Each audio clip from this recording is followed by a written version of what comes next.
چلتی ہے وہ درس نظامی میں داخل ہے، 3 پارے اولا میں، 3 پارہ ثانیہ میں، 3 پارہ ثالثہ میں، اس طرح ایک سبجیکٹ ہے حفظ کا، عالم بنے گا ساتھ میں حافظ بھی بن جائے گا۔ مگر کم نصیبی یہ ہے کچھ جاہل خطیبوں نے، غیر عالم مقرر نے یہ سنا دیا کہ حافظ بنا لو 7 خاندان کو بخش دیا جائے گا۔ کہاں لکھا بھائی؟ یہ صرف مطلقاً حافظ کے بارے میں نہیں ہے، وہ عالم باعمل عالم ہو حافظ ہو اس کے بارے میں یہ آیا ہے جو قرآن مقدس پر عمل بھی کرتا ہو، اور عمل بغیر علم کے نامکمل ہے۔ اس وجہ سے مطلقاً حافظ کی فضیلت نہیں ہے، مگر لوگوں نے سنایا، عمل کیا اور حافظوں کی کلاسیں چلنے لگے۔ مگر وہ بچہ 1 دن 2 دن 3 دن 5 دن 6 دن 7واں دن پھر امام صاحب کے پاس لوٹا، امام صاحب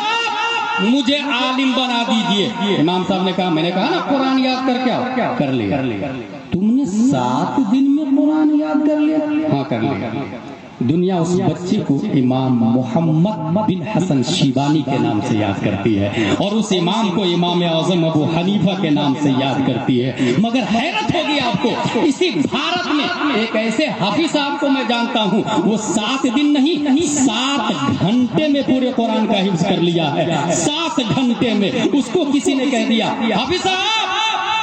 he thought I'm not حافظ قرآن but you said حافظ صاحب I have 2 options۔ اس وقت کیا ہو رہا ہے، اگر کسی ناظرہ خواہ کو حافظ صاحب بول دے، نہیں بلکہ ناظرہ خواہ سوچتا ہے لوگ مجھے حافظ صاحب بولے، حافظ صاحب سوچتے لوگ مجھے عالم صاحب بولے، عالم صاحب سوچتے لوگ مجھے مفتی صاحب بولے، اور کچھ مفتی مجدد کا پیپر بانٹنے کے چکر میں لگا ہوا ہے۔ مگر وہ حافظ صاحب تھے، وہ حافظ صاحب نہیں تھے، عالم صاحب تھے۔ کسی نے کہہ دیا حافظ صاحب، اس نے سوچا میں تو حافظ ہوں نہیں، اس نے حافظ بول دیا، یا تو منع کر دوں بھائی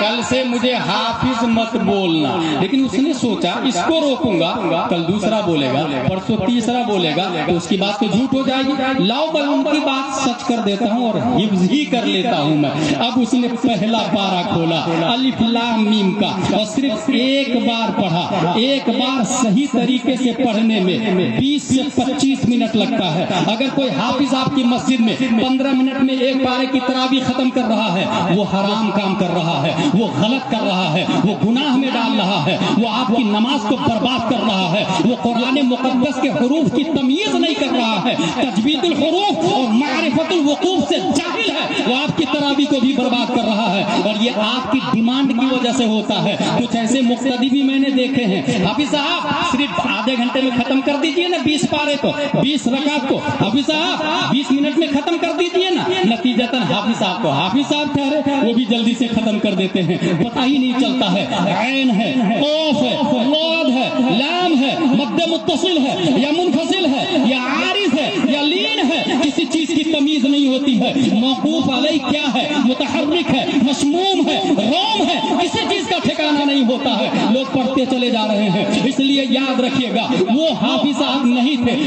اس کو کسی نے کہہ دیا حافظ صاحب، پہلا پارہ 1 بار پڑھا اور 1 ہی بار پڑھنے سے اتنا اچھا یاد کر لیا، کیونکہ قوت حافظہ اتنی اسٹرانگ تھی کہ جا کے تراویح بھی پڑھا دیا، صحیح بغیر لقمہ کھائے۔ 1 بار 1 پارہ پڑھا، تراویح پڑھا دیا، دوسرے دن سیقول 1 بار پڑھا، تراویح پڑھا دیا، تیسرے دن تلک الرسول 1 بار پڑھا، تراویح پڑھا دیا، چوتھے دن لن تنالوا 1 بار تراویح پڑھایا، 1 بار 1 پارہ کو پڑھا، اس کے 30 پارے کے پڑھنے کے ٹائم کو جوڑا گیا تو تخمیناً 7 گھنٹے میں حافظ قرآن بننے والا لندن